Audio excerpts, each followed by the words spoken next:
So hello guys, welcome to another video wherein we get to discuss more about plate tectonics and go to the answer: what is the relationship between the plate boundaries and the distribution of earthquakes and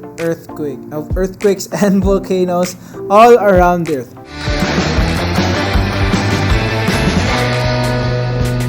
Okay, but first, before we go there, we will discuss what we had in the previous video. Okay, now in the previous video, we took an emphasis on the compositional layers and the mechanical layers of the earth. These are the two classifications on how we can classify the layers of the earth. Compositional layers, meaning they are made of the same thing, that's why they are classified as the same layer, such as the continental crust. All the continental crust is above the ocean, and it is where we live on, where mountains are located. Beneath the ocean floor, you have the oceanic crust. Again, the oceanic crust and continental crust are two very different compositional layers because of what they are made of. They are made of different things. Next is we have the entire mantle. Okay, the mantle is made of aluminum and some silicates, and the mantle is actually a very distinct layer compared to the other compositional layers. Okay, next, there is no more inner core, outer core, and compositional layers because they are both made out of iron and nickel. That's why in compositional layers, just one core is enough because they are all composed of the same thing. When we move on to mechanical layers, these are the layers that move together, such as the lithosphere. The lithosphere is components of the upper mantle and the crust. They move together. Why do they move?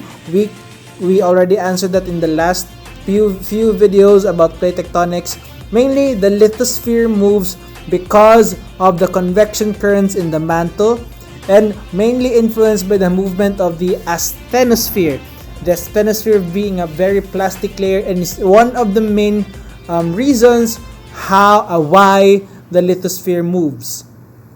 Convection currents in the lower mantle influences the very fluid asthenosphere, thus in turn moves the lithosphere. And of course, the outer core producing the magnetic field, and the inner core, of course, vibrating in its place. Now, another thing also to take note, we discussed about the slab pull, the forces that convection currents make. Slab pull is for subduction, where two plates collide, and ridge push is where two plates would be moving away from each other. Okay, they are diverging, and that leads us to our next discussion.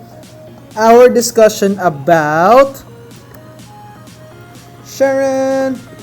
plate boundaries. Yay! Oh my goodness. Okay. Now, sir, what are plate boundaries? Now, as what you have known, okay, let's just quickly go back through a few slides. By the way, this is also, By the way, this is also another illustration for you to understand the mechanical and the compositional layers. Let's just quickly go back to this picture over here. Okay.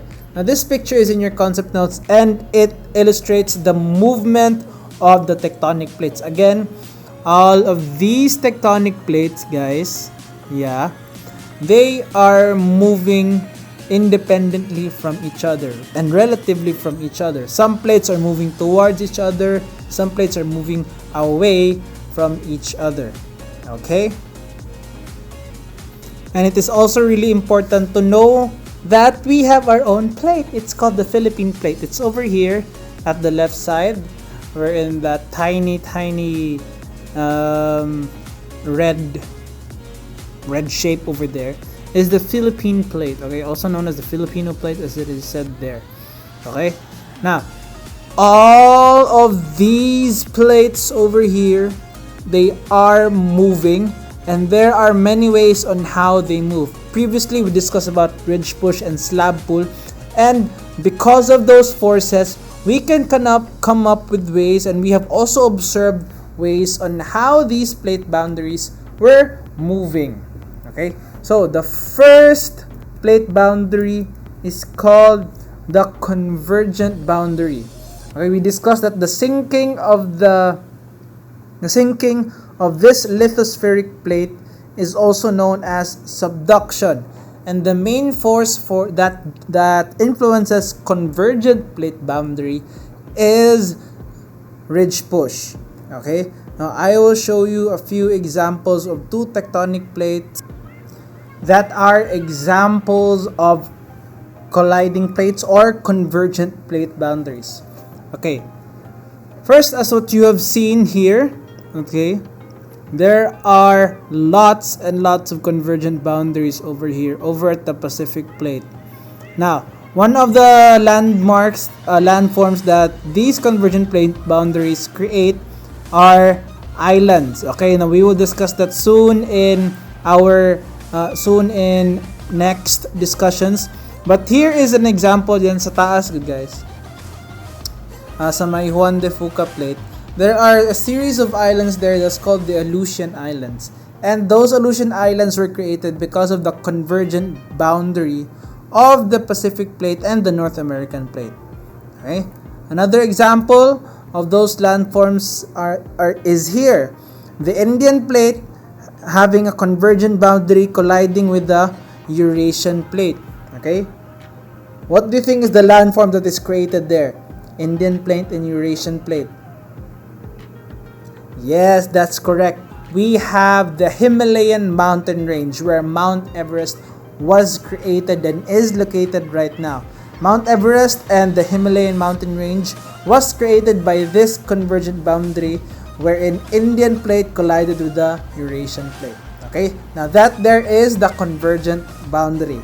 Next type of boundary we're going to discuss is going to be a divergent boundary, where two tectonic plates are moving away from each other. What type of force again is influencing this plate boundary? Correct, children. We have ridge push. Okay? Ridge push is pushing up and away, right? Diverging, pulling away the two tectonic plates away from each other. Now, a good example of this tectonic plate is over here. At the middle of the oceanic ocean, there is a landform there that's beneath the ocean that's called as the Mid-Atlantic Ridge, where that ridge is actually where there are lots of underground volcanoes. If you were to remember that from last year, underwater volcanoes, just a series of underwater volcanoes where magma goes out of this boundary here. Okay, dyan sa gitna, sa spreading center, that is where lava would go out. And that is a series of boundaries located here. Okay, dyan sa gitna ng Mid-Atlantic Ridge. And lastly, one type of plate boundary is called the transform plate boundary. Now, for convergent, papunta sa isa't isa. Divergent, going away from each other. Transform plate is they're neither going towards or going away to each other, but they are sliding past each other, side to side. Side to side. Okay? Now, something like this. Let me show you. Okay, of course you already know the meaning, but just to give you a hint of how that would look like. Okay, now this green plate is going over here, this yellow lithospheric plate is going over here. So when they move past each other, they are sliding away from each other. They're moving past each other. Now there is a very, very famous plate boundary that has this type of movement. Guess what it is? I'm going to give you a hint.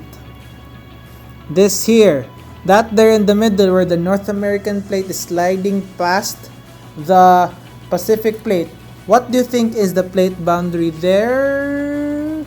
That would have to be, yes, you're correct. That is the San Andreas Fault.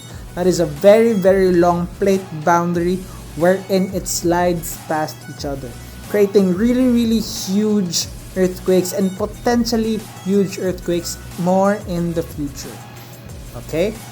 Now, those were the three types of plate boundaries that we had. Okay, let's name those three.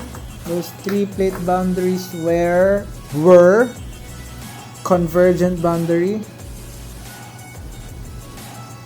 divergent boundary,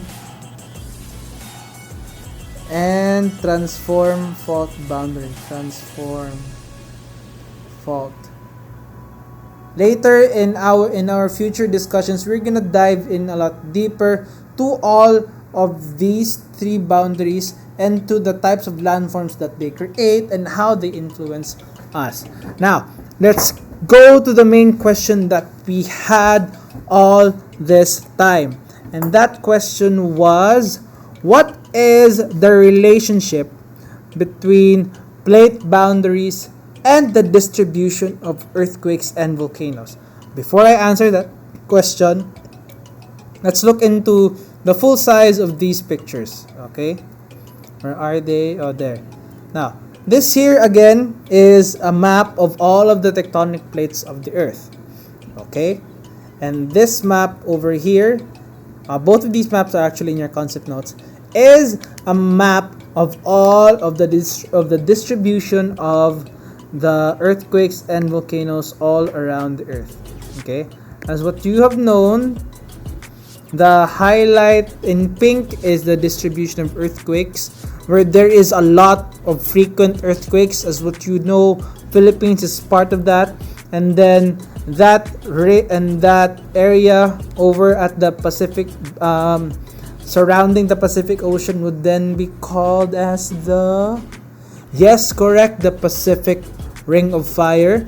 And also some parts of Europe, some parts of Middle East and India is also very, very prone to earthquakes.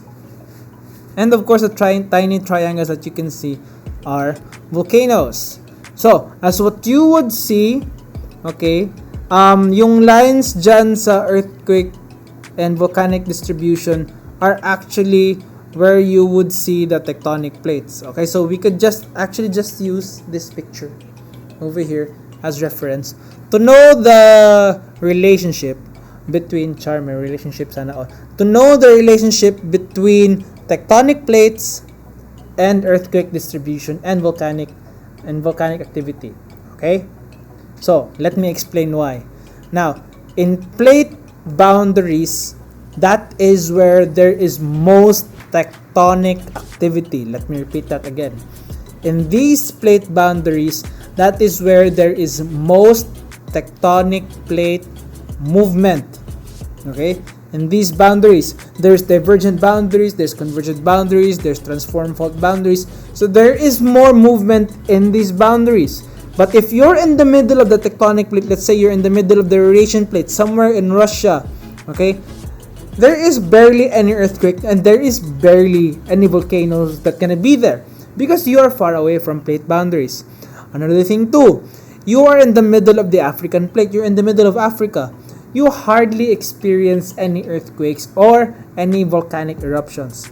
Let's say, for example, you are in the Philippines, okay, or maybe you were in Hawaii, okay, you will notice that there is so many news about earthquakes, about volcanic eruptions, especially in Hawaii.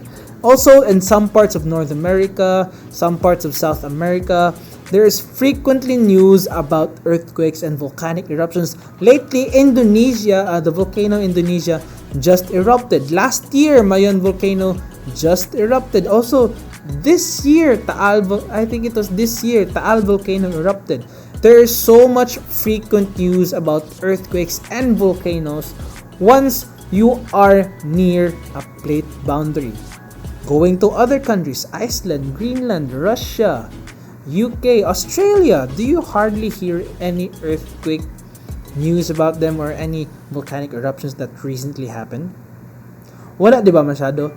It's because they are far away from plate boundaries. Again, let me repeat this. The nearer you are to a plate boundary where two tectonic plates are colliding, diverging, or moving past each other, the more likely there is going to be earthquakes and volcanic activities that is going to happen to you or you're going to experience. It is because the nearer you are to a plate boundary, the more tectonic activity there is going to be. Okay? Because we all know that in plate boundaries, there's ridge push, there's also slab pull, there is convection currents, and in those boundaries is where there is more activity, there is more movement of the tectonic plates in those boundaries. Okay? So, that is the main reason why there is a relationship between earthquake distribution, volcanic activity with the plate boundaries, because they are very much related with each other. Okay? When a plate moves suddenly, just like what happened in Japan, just like what happened in Philippines recently, a very big shaking or earthquake will happen. Okay? And then there is very active volcanoes around Pacific Ring of Fire because of all of the magma trying to go up due to ridge push. Okay? And that is the end of our tectonic plate series, wherein we had an explanation on why on the question why there is a really good relationship between plate boundaries and earthquake and volcanic distribution. In these 3 videos that we had today, we were able to discuss about review first about the layers of the earth, what their purposes are, what their influences are. We discussed about why they move, how they move, the plate tectonics, why is there convection currents happening in the mantle. It was due to the difference in temperatures from below the mantle and above the mantle. Then we also got to know more about the compositional and mechanical layers of the earth, and then finally we get to discover the different types of plate boundaries, the different types of movements that they all have. So that is all for today. Thank you so much for tuning in without skipping or missing a beat with our lesson for the day. If you have any questions, feel free to DM me and chat me. Just PM me on Messenger, and I will be able and available to you for questions and for personal discussions if you'd like. Bye bye, guys. Thank you so much for watching. Woo!